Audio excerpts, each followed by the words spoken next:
ఎల్లవేళలా మనల్ని కాపాడే ఆ పవనపుత్రుడిని ఇప్పుడు మనసారా స్తుతించుకుంటూ శ్రీ పంచముఖ ఆంజనేయ స్వామిగా అవతారమెత్తిన కథని దృశ్య రూపంలో తిలకిద్దాం రండి.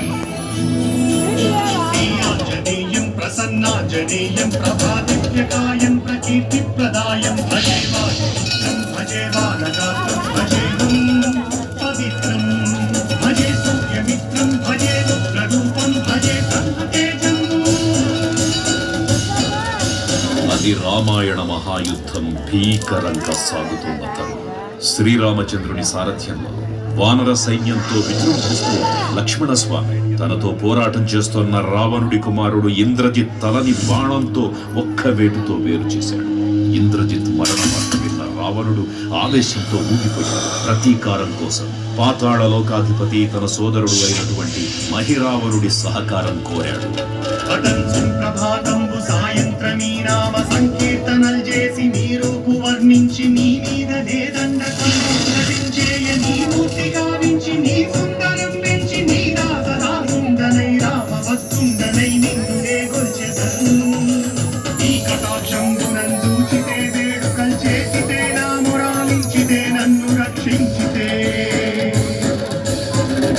తంత్ర విద్యలో ఆరితేరిన మహిరావణుడి దాడి గురించి విభీషణుడి ద్వారా ముందుగా తెలుసుకున్న హనుమంతుల వారు తన ప్రభువుల విశ్రాంతి మందిరానికి కాపలా ఉండగా ఆ దుష్టుడు లోపలికి ప్రవేశించడానికి పలు ప్రయత్నాలు చేసి చివరికి మాయోపాయంతో విభీషణుడి రూపం ధరించి మందిరంలోకి ప్రవేశిస్తాడు. నిద్రిస్తున్న రామలక్ష్మణులను అపహరించి పాతాళ లోకానికి తీసుకుని పోతాడు.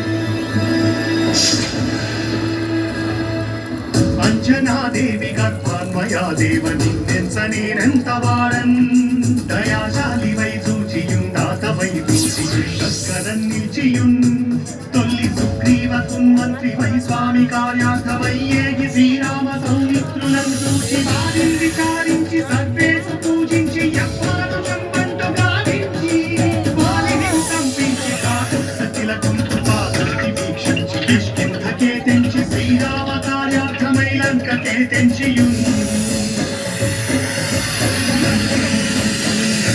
కాల్చియున్ యజ్ఞూని చుంచూచి ఆనందము పొంగి ఆయుంగరం విచ్చి ఆ రత్నమున్ తెచ్చి శ్రీరామమున్నిచ్చి సంతోషమున్ చేసి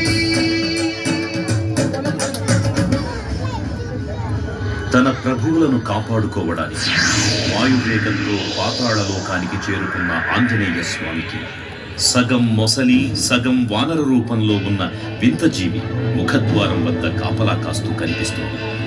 ఆ జీవి మకరధ్వజుడు అనే తన పుత్రుడని మహాసముద్రాన్ని దాటుతుండగా నీటిలో పడ్డ తన వేదవిధుడు ఒక మొసలి గ్రహించడం వల్ల జన్మించాడని తెలుసు.